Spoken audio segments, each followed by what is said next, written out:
এই সময়ের প্রত্যাশাটা ছিল যে দুদক সাথে সাথে 5ই আগস্টের পরে নেমে ঝাঁপায়ে পড়বে, একদম সুযোগ বহিয়া গেল, কিন্তু কিছুই হলো না। দুর্নীতির মামলায় তাকে গ্রেফতার করার পরে আপনি তার অন্য স্বজনদেরকেও পেয়ে যেতেন, কিন্তু সেই সুযোগটা নেওয়া হয়নি। পুরোপুরি এই খালি সময়টা আমার কাছে মনে হয় যে দুর্নীতিবাজদের বাঁচানোর, রক্ষা করার একটা সুযোগ ছিল। 40 দিনের যে বিলম্ব, সেটার মধ্যে ক্ষতি আর একটা কি হয়েছে, বড় ক্ষতি এইটা একটা হয়েছে যে সাক্ষ্য প্রমাণগুলোকে তো আপনার হয়তোবা তারা নষ্ট করে ফেলেছে।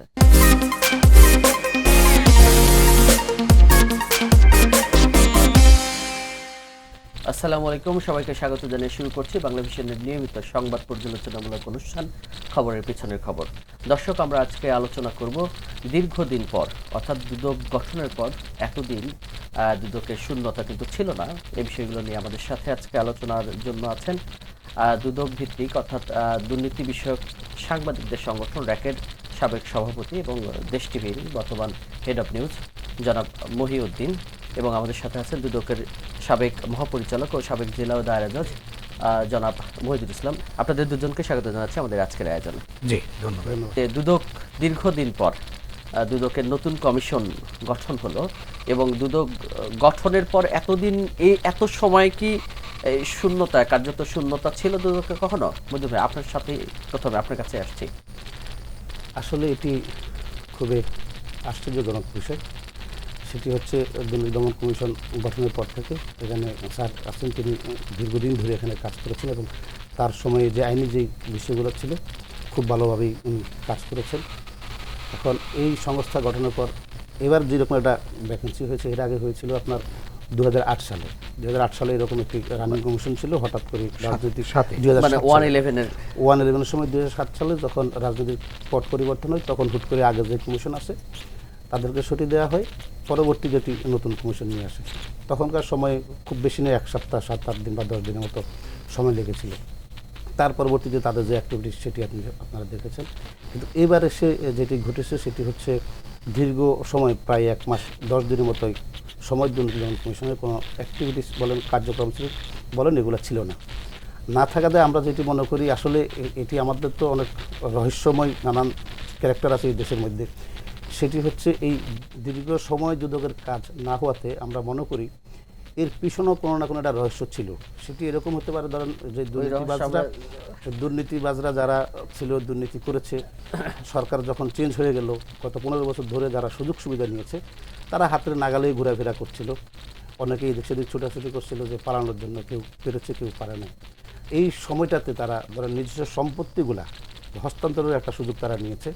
ধরেন আপনার একটা জায়গা আছে, সরকারি জায়গা আপনি দখল করে নিয়েছেন, 100 একর জায়গা নিয়েছেন, সেই জায়গাটা আপনি এখন আপনার দূরবর্তী এক আত্মীয়র কাছে বিক্রি করে দিলেন, অথবা কোনো না কোনোভাবে হস্তান্তর করে দিলেন। দুর্নীতি দমন কমিশন এখন ওই ব্যক্তির বিরুদ্ধে যখন অনুসন্ধানের নামবে, কাজ শুরু করবে, হয় সে সাবেক মন্ত্রী হোক, এমপি হোক, পৌরসভার চেয়ারম্যান হোক, উপজেলা চেয়ারম্যান হোক, অথবা পুলিশের লোক হোক, আমলা হোক, এখন আপনি গিয়ে কাগজে পত্রে তার নামে এটা পাবেন না। তার ব্যাংক হিসাবে যদি অর্থ থেকে থাকে, সেটিতে কোনো না কোনোভাবে হস্তান্তরের সরিয়ে ফেলার যে সুযোগ, সেটি তিনি পেয়েছেন এই দীর্ঘ সময়টাতে। তো আমার কাছে ব্যক্তিগতভাবে এটি স্বাভাবিক মনে হয় নাই। আমার কাছে মনে হচ্ছে এটি আসলে সুযোগ করে দেওয়া হয়েছে। বাকিটা আপনি আইনি দিকগুলো স্যার আপনি কি তাই মনে করেন? স্যার, আপনার এই প্রশ্নে আসার আগে আপনার কাছে আরেকটা বিষয় দিয়ে শুরু করতে চাই, সেটা হচ্ছে আসলে এতদিন লাগার কারণ কি, সময় এই দীর্ঘসূত্রিতার কারণ কি? এতদিন লাগাটা মানে যেটি আমার আগের আলোচক বলছিলেন, সেটি মানে আনএক্সপেক্টেড। এতদিন লাগার কথা না, অনাকাঙ্ক্ষিত। যদিও আইনে বলা আছে যে 30 দিনের মধ্যে, মানে কমিশনের পদ যদি শূন্য হয়ে যায়, তাহলে শূন্য হওয়ার দিন থেকে 30 দিনের ভেতরে নতুন কমিশনারদেরকে নিয়োগ দিতে হবে, চেয়ারম্যান বা কমিশনার। এটি সরকার দিবে, সেই কথা রাষ্ট্রপতি দিবেন। কিন্তু 30 দিন সময়টা ম্যাক্সিমাম সময়, মানে এর চেয়ে যেন বেশি না হয়, তার আগে দিতে তো কোনো নিষেধ নেই। এবং এইটা দেওয়ার জন্য একটা বাছাই কমিটির ব্যাপার বলা আছে, যে একটা বাছাই কমিটি থাকবে, যে বাছাই কমিটি হেডেড বাই আপনার সুপ্রিম কোর্টের অ্যাপিল বিভাগের একজন বিচারপতি, যাকে প্রধান বিচারপতি মনোনীত করে দেবেন। তো সেই বাছাই কমিটি গঠন করতেও দেখা গেল যে 10-12 দিন চলে গেল। এবং তারপরে যে বাছাই কমিটি হলো, তারপরে দেখা গেল যে তারা আবার পুরো একটা মাসই নিয়ে ফেললেন। এইটা নেবার কোনো কারণ ছিল না, কারণ যে এমন কি প্রক্রিয়ায় এই নিয়োগ হয়েছে আমরা কিন্তু স্বচ্ছ দেখতে পাই নাই। যে কি প্রক্রিয়ায় বাছাই কমিটি এই নামগুলো পেল, একজনের নামে তো দেখা গেল যে তিনি দুদিন আগে পর্যন্ত সচিব হিসেবে কর্মরত ছিলেন, তাকে কি করে দুদকের জন্য বাছাই কমিটি তার নাম কিভাবে পেল, সেটা একটা প্রশ্ন এসে দাঁড়ায়। কাজেই বাছাই কমিটিটা কিন্তু পূর্বের মতোই বাছাই প্রক্রিয়াটা অস্বচ্ছ থেকে গেছে, পূর্বের চাইতে আরও একটু বলা যাবে। এবং আরেকটা দিক হচ্ছে এই যে দীর্ঘ সময়ের শূন্যতা, তার চেয়ে তো বড় কথা হচ্ছে যে পূর্বের যে কমিশন ছিল, সেই পূর্বের কমিশন 5ই আগস্টের পট পরিবর্তনের পরে এতদিন ধরে এই কমিশন বসে থাকার তো কোনো মানে হয় না। সেই কমিশন পূর্বে যখন ওই পতিত সরকার ছিল, হাসিনা সরকারের আমলে, তারা কোনো রকম উল্লেখযোগ্য সাফল্য দেখাতে পারেনি, দুর্নীতি তো ব্যাপক মাত্রায় ঘটেছে। সেই কমিশনকে অতদিন ধরে বসিয়ে রাখার কোনো মানে ছিল না। এবং তারপরে তারা যে পদত্যাগ করলেন, তারপরে 1 মাসের বেশি সময় ধরে, 1 মাস 10 দিন সময় ধরে আপনার এই পদ শূন্য থাকলো।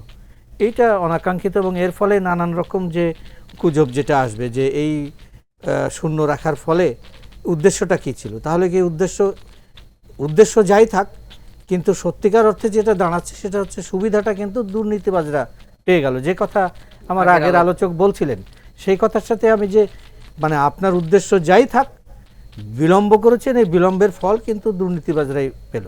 তাদেরকে সাথে সাথে ধরা, গ্রেপ্তার করা এবং তাদের সম্পদগুলোকে ক্রোক ফ্রিজ করা ইত্যাদি কাজগুলো কিন্তু এই কমিশন না থাকাতে এগুলো হলো না।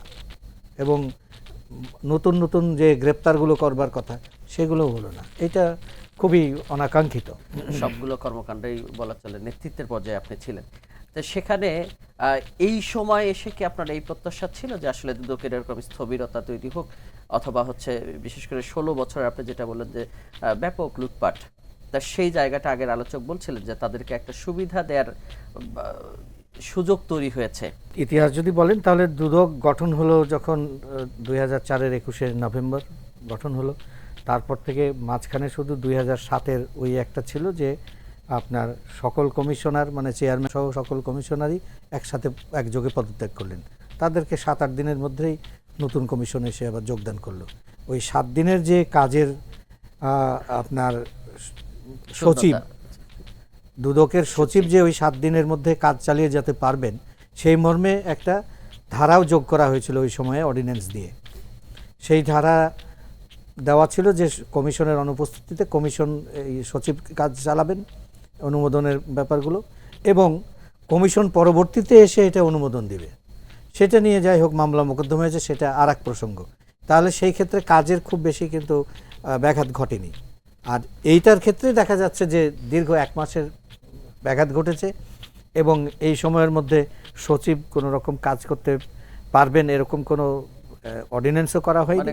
সচিবের কোনো ক্ষমতাও ছিল না, সচিব কোনো কাজও মানে কার্যত দুদককে একদম থেমে রাখা হয়েছিল। দুদককে ওই 5ই আগস্টের পর থেকে বলা যায় যে মানে অকার্যকর, যেটা আমাদের প্রত্যাশার সম্পূর্ণ বিপরীত। কারণ আপনার 5ই আগস্টের আগে পর্যন্ত যেই সরকার ছিল সেই সরকার দুর্নীতিতে মত্ত ছিল, নিজেরাই দুর্নীতি করেছে এবং ব্যাপক মাত্রায় লুটপাট হয়েছে। সেইখানে দুদক একেবারেই মানে তাদের হাতের পুতুলের মতন বিরোধী শক্তিকে কিভাবে দমন করা যায় সেই কাজগুলো করা হয়েছে, বিরোধী কণ্ঠস্বরকে কিভাবে দমন করা যায় তাদের বিরুদ্ধে সেই হয়তো মামলা বা অনুসন্ধান এগুলো চাপানো হয়েছে। কিন্তু সত্যিকার অর্থে যারা দুর্নীতিবাজ তাদেরকে যদিও বা নাম কাওয়াস্তে ধরেছে, সেখানে দেখা যাবে যে ক্লিন সার্টিফিকেট দিয়েছে। এই কাজগুলো সেই সময়ে হয়েছে। এই সময়ের প্রত্যাশাটা ছিল যে দুদক সাথে সাথে 5ই আগস্টের পরে নেমে ঝাঁপায়ে পড়বে একদম দুর্নীতিবাজ। কারণ রাজনৈতিক সরকার যখন থাকে তখন দুদককে তার স্বার্থে ব্যবহার করতে চায়, কিন্তু 5ই আগস্টের পরে তো রাজনৈতিক সরকার আর নেই, পরিবর্তন হয়ে গেছে। তাহলে এই সময়টাই তো দুদকের কাজ করার জন্য একটা সুযোগ বহিয়া গেল, কিন্তু কিছুই হলো না। 6টা সংস্কার কমিশন গঠন করা হয়েছিল, সেই সংস্কার কমিশনের একটা অন্যতম সংস্কার কমিশন ছিল হচ্ছে দুদক, মানে দুর্নীতি বিষয়ক সংস্কার কমিশন। তাহলে এই কমিশনের পরও এই ধরনের সুযোগ তৈরি হলো কেন?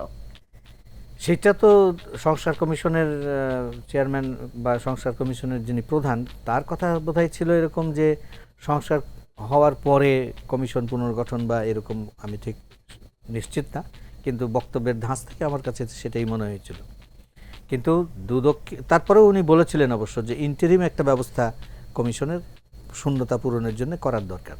তাহলে যেই ব্যবস্থাটা এখন হয়েছে সেই ব্যবস্থাটাকে মানে 3 জন কমিশনার দিয়ে যে আপনার চেয়ারম্যান এবং বাকি 2 জন কমিশনার দিয়ে যে দুদক গঠন করা হলো, পুনর্গঠন করা হলো, সেটাকে আমি অন্তর্বর্তীকালীন যদি ধরি দুদক সংস্কার কমিশনের প্রধানের কথা মতন, তাহলে পরবর্তীতে সংস্কার হওয়ার পরে কি সংস্কার প্রস্তাব দেন এবং সেই সংস্কার প্রস্তাবগুলো মানে গ্রহণ হবে কিনা, বাস্তবায়ন হবে কিনা, যদি হয় তখন দেখা যাবে যে পূর্ণাঙ্গ একটা দুদক, হয়তো কমিশনারের সংখ্যা বাড়ানোর চিন্তা থাকতে পারে, হয়তো সেরকম কিছু আছে আর কি। আবার মহিউদ্দিন ভাই আপনার কাছে, আসলে এই কয়েকদিন দুদকে কি চলেছে বেসিক্যালি? উল্লেখযোগ্য কিছুই চলে না, মানে 40 দিন আর কি। হ্যাঁ, 40 দিন উল্লেখযোগ্য কিছুই হয় না। সেটি হচ্ছে একেবারে স্বাভাবিক, ধরেন কর্মকর্তাদের কাছে যেই সমস্ত মামলাগুলো ছিল, তারা যেগুলো তদন্ত করতেছিল এবং যে সমস্ত অভিযোগগুলো অনুসন্ধান করতেছিল, এগুলো হয়তো তারা চিঠি চালাচালি করেছে অভ্যন্তরীণভাবে, অভিযুক্তের কাছে হয় কোনো বক্তব্য চেয়েছে, তার লিখিত বক্তব্য অথবা কোনো ডকুমেন্ট চেয়েছে।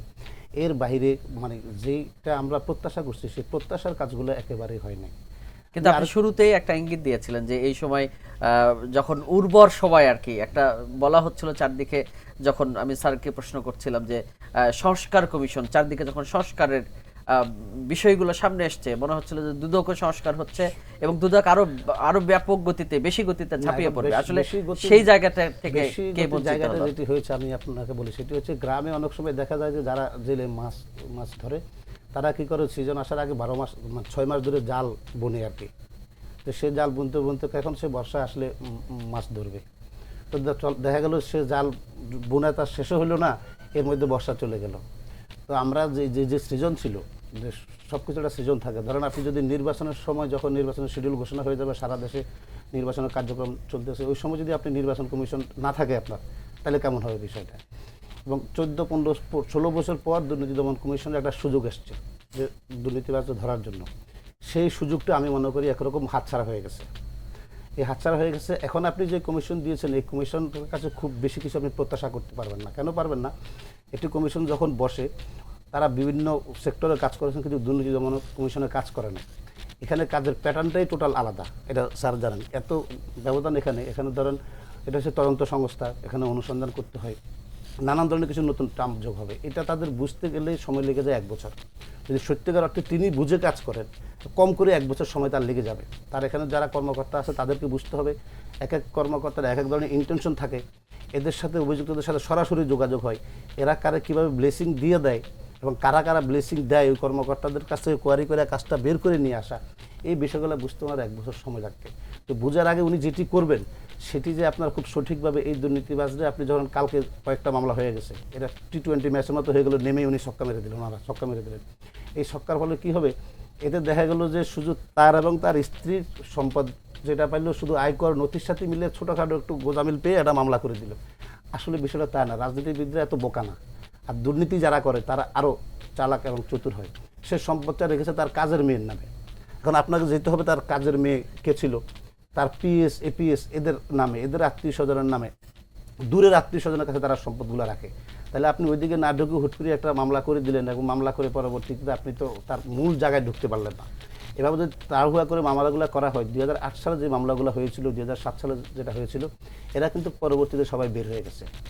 এইরকম তাড়াহুড়া করতে গিয়ে ওই সরকার যে ভুলটি করেছে, বা ওই কমিশন যে ভুলটি করেছিল, এই কমিশনকে সেম পথে হাঁটতে হবে। কেন? এই হাঁটা ছাড়া কোনো উপায়ও নেই। সে এখন যেহেতু একটা গ্যাপ হয়ে গেছে, প্রতিদিন এখানে যে পরিমাণ অভিযোগ আসে, এবার অভিযোগের সংখ্যা আরও বেড়েছে।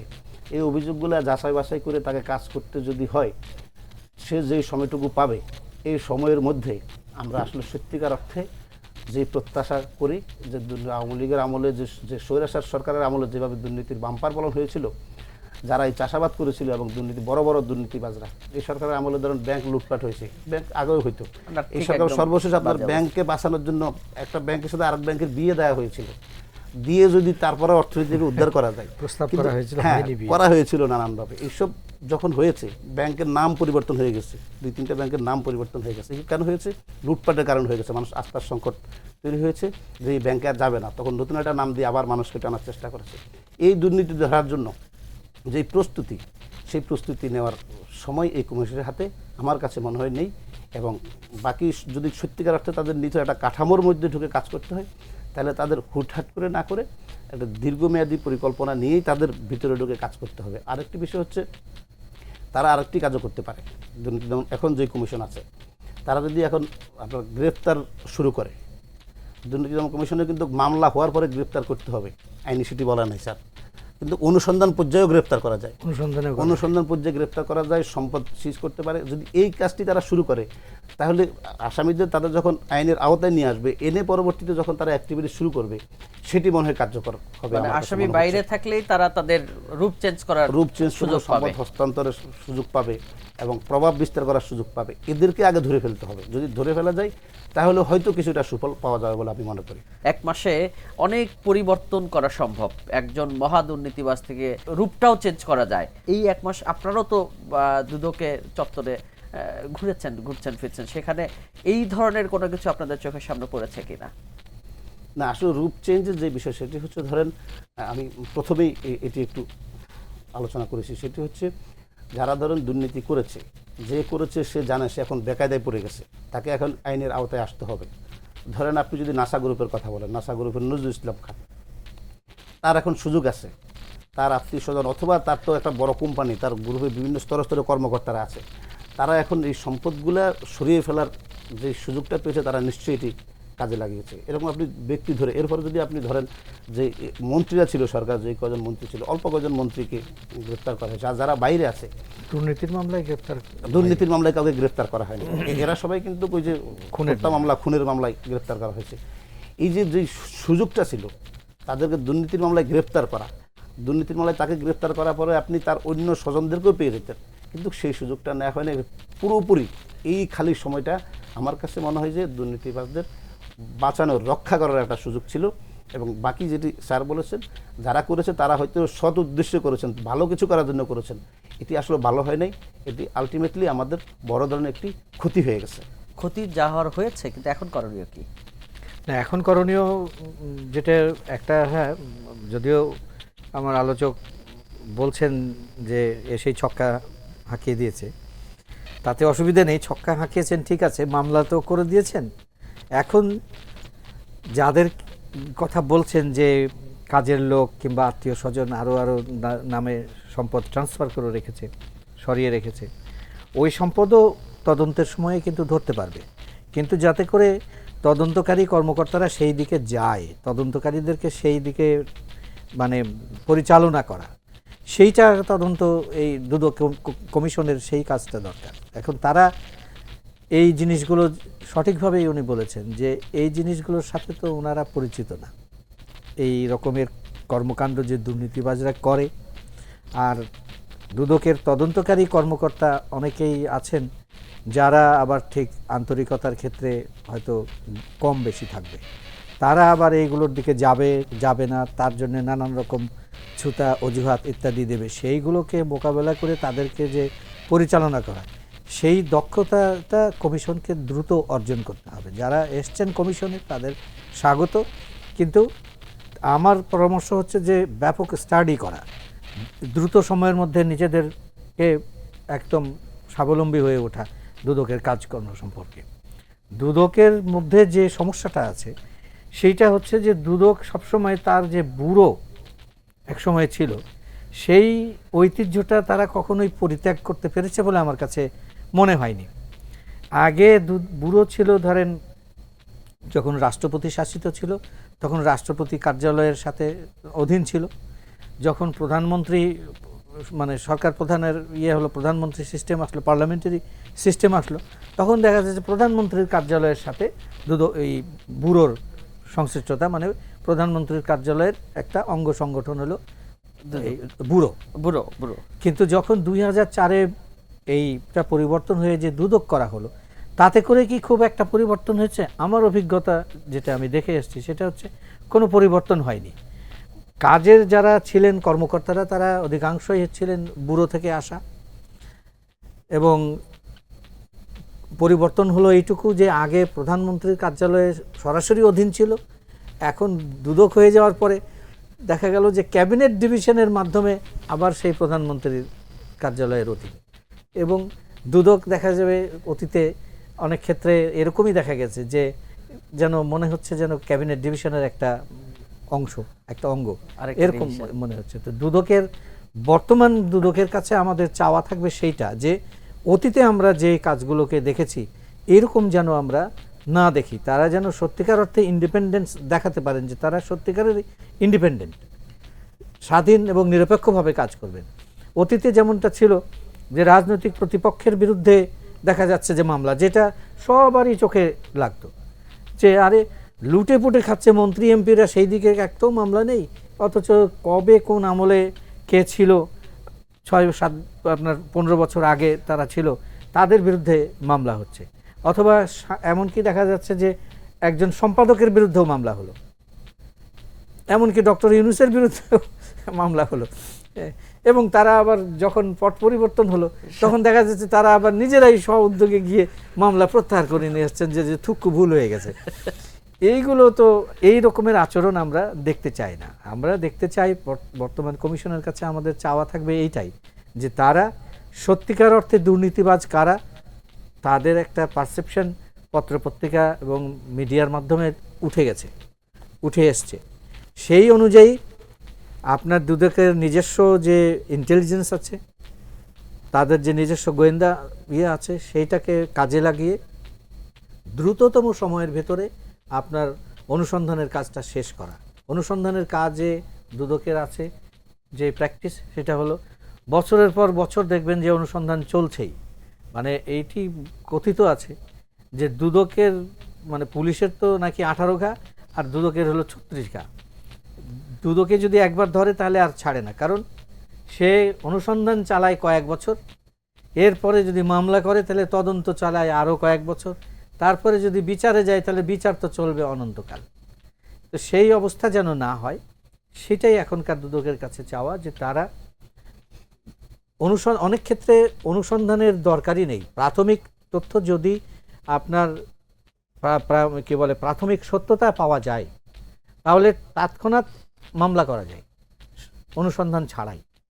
এই যে দীর্ঘ প্রক্রিয়ার অনুসন্ধান, এই অনুসন্ধানে ছাড়াই সরাসরি মামলা করতে পারে। মামলা করলে একটা স্টেজ তো কমে গেল, তদন্ত স্টেজে নামতে পারছে সরাসরি, তখন আপনার গ্রেপ্তার, ফ্রিজ, আপনার ক্রোক, এইগুলো করা যায়, সেই কাজগুলো হয়, মামলা এগিয়ে গেল। আর একটা সবচেয়ে বড় গুরুত্বপূর্ণ হচ্ছে যে আদালতে প্রমাণ করার জন্য যে সমস্ত সাক্ষ্য প্রমাণ, সেইগুলো দ্রুত সংগ্রহ হয়। মানে এই যে ধরেন 40 দিনের যে বিলম্ব, সেটার মধ্যে ক্ষতি আর একটা কি হয়েছে, বড় ক্ষতি এইটা একটা হয়েছে যে সাক্ষ্য প্রমাণগুলোকে তো আপনার হয়তোবা তারা নষ্ট করে ফেলেছে, এটা তারা বড় সুযোগ পেয়েছে।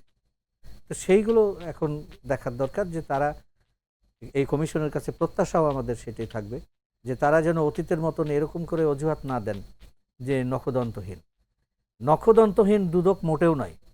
দুদকের নখ দাঁত সবকিছুই আছে, কিন্তু দুদক যদি সার্কাসের হয়ে যায়, বাঘ হয়ে যায়, তাহলে হবে না যে পরিচালকের লাঠির নির্দেশে চলছে। তো সেই ভূমিকায় অবতীর্ণ ছিল দুদক এতদিন পর্যন্ত সেই ভূমিকায় ছিল, তখন অজুহাত হিসেবে বলা হয়েছে যে আপনার এই নখদন্তহীন, তারপরে এই চুনোপুঁঠি নিয়ে তারা ব্যস্ত থাকে। এখনকার ইয়েতে আমি বলবো যে তারা চুনোপুঁঠির চাইতে যেন বড় বড় রাঘব বোয়াল যেগুলো আছে তাদের পেছনে সময়টা বেশি ব্যয় করেন, তাদের কাজটা দ্রুত গুটিয়ে ফেলেন।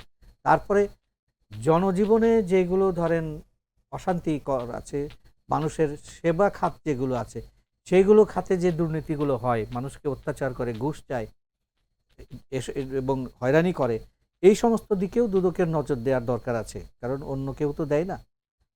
তাহলে দেখা যাবে যে দুদক সক্রিয় হয়ে উঠছে। এবং দুদকের সাথে যেটি উনি বললেন যে আমরা বিগত আমলে দুদক যে গ্রেপ্তার করতে পারে, এই কথাটাই ভুলে গেছে মানুষ। যে দুদকের, অনেকে জিজ্ঞেস করতো যে দুদকের তো গ্রেপ্তার করার ক্ষমতা নেই, এটা পুলিশ এসে করতো, দেন কোর্ট থেকে আদেশ দেওয়ার পর না, এরকম ভাবটাই ছিল। কিন্তু দুদকের গ্রেপ্তার করার ক্ষমতা সব সময় আছে, এমনকি যেটা আমার সহ আলোচক মহিউদ্দিন সাহেব বললেন যে অনুসন্ধানের সময়েও কিন্তু গ্রেপ্তার করতে পারে, কিন্তু আমরা এই বিগত কমিশনের সময়ে কিন্তু আমরা কোনো গ্রেপ্তার দেখতে পাই নাই। আপনার ট্র্যাপ কেস যেটা ঘুষের মামলা ধরার কথা, সেগুলোর কোনো কার্যকর ভূমিকা আমরা দেখতে পাইনি। আশা করি যে এখন দুদককে আমরা সেই রকম সক্রিয় দেখব। সত্যিকার অর্থে তারা তো আজকে যারা কমিশনে বসেছেন তারা তো একটা সময়ে সাধারণ জনগণ ছিলেন, তারা দুদককে কিরকম দেখতে চাইতেন সেই রকম দুদক উপহার দেবেন তারা। আমরা আশা করছি, আমরা তাই। সেটাই আশা আপনার কাছেও জানতে চাচ্ছি আসলে আমাদের এরপরেও আমাদের প্রত্যাশা কি তাদের নিয়ে? প্রত্যাশা হচ্ছে বাংলাদেশে একটি মাত্র প্রতিষ্ঠান যার কোনো বিকল্প নাই। ধরেন আপনি যদি ব্যাংকিং কাজ কারবার করেন, একটি ব্যাংক থেকে যদি লোন না পান আপনি আরেকটি ব্যাংকে যাবেন, সরকারের একটা প্রতিষ্ঠান থেকে সেবা না পেলে আরেকটি প্রতিষ্ঠানে গেলেন, আপনি পাসপোর্ট ঢাকা থেকে না করলে যে নোয়াখালী থেকে করলেন। কিন্তু দুর্নীতি দমন কমিশনের একটি মাত্র প্রতিষ্ঠান যার কোনো বিকল্প নাই। দুর্নীতিবাজে যদি আপনাকে আইনের আওতায় আনতে হয়, শাস্তির আওতায় আনতে হয়, তাহলে এই সংস্থাকেই আনতে হবে। এটি তাদেরকে বুঝতে হবে, এটি অনুধাবন করে যে তার যেহেতু কোনো বিকল্প নাই, দুর্নীতিবাজদের তাকেই ধরতে হবে। আর দুদক এর আগে হয়েছে নিচ থেকে শুরু করতো। ধরেন ওই যে ব্যাংকের পিয়ন থেকে শুরু করতো, উঠতে উঠতে আবদুল্লাহ বাচ্চু পর্যন্ত যেত, যাওয়ার পরে দেখা গেলো এর মধ্যে আবদুল্লাহ বাচ্চু সেভ হয়ে যেত, বাইরে চলে যেত। আমি চাই যে এবার দুদক উপর থেকে শুরু করুক, ব্যাংকের চেয়ারম্যান দ্বারা শুরু করুক অথবা মন্ত্রী দ্বারা শুরু করুক, ধরে তারপরে সে নিচের দিকে যাক যে এই দুর্নীতির সাথে কারা কারা জড়িত ছিল।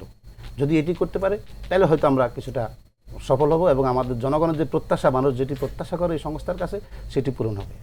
চেয়ারম্যান উনি যোগ দিয়েই বলছিলেন যে এবার রাজনৈতিক প্রভাব মুক্ত রাখার চেষ্টা করবেন, এটা আদৌ কতটুকু সম্ভব? এটি এখন সম্ভব, এখন যদি কোনো রাজনৈতিক দল ক্ষমতায় নেয়। তার এটি আমরা বাস্তবায়ন দেখব তখন যখন দেশে রাজনৈতিক সরকার আসবে। ওই সরকারের সময় তিনি কি অ্যাটিটিউড করেন, ওই সরকারের সাথে তিনি কিভাবে তাদের কমান্ডগুলো ফলো করেন, নাকি তাকে আইন যেই ক্ষমতা দিয়েছে সেই আইন বলে তিনি চলেন, সেটি বুঝতে হলে আমাদের আসলে অপেক্ষা করতে হবে। কোনো অরাজনৈতিক সরকার কিছু সময়ের জন্য, যেটাকে আগে আমরা তত্ত্বাবধায়ক সরকার বলতাম, একটি সরকার আসলে এই সময়টাতে প্রভাবশালী ব্যক্তিদের আইনের আওতায় আনা হয়, এই সময়ের জন্য অপেক্ষা করতে। আর সেই সুযোগটাই তারা পেয়েছেন এবং এটি লম্বা সময়ের জন্য পেয়েছেন। আমরা প্রত্যাশা করি সেই সুযোগটা আমরা শতভাগ কাজে লাগাবেন। একই প্রত্যাশা আমাদেরও। আপনাদের এখানে আজকে সময় দেওয়ার জন্য অসংখ্য ধন্যবাদ। ধন্যবাদ বাংলাদেশের দর্শকদের। দর্শক, আপনাদেরও ধন্যবাদ জানাচ্ছি এতক্ষণ আমাদের সাথে থাকার জন্য। আগামী পর্বে দেখা হবে এই প্রত্যাশায় আজকের মতো বিদায় নিচ্ছি। সে পর্যন্ত ভালো থাকুন, সুস্থ থাকুন এবং বাংলা ভিশনের সঙ্গে থাকুন।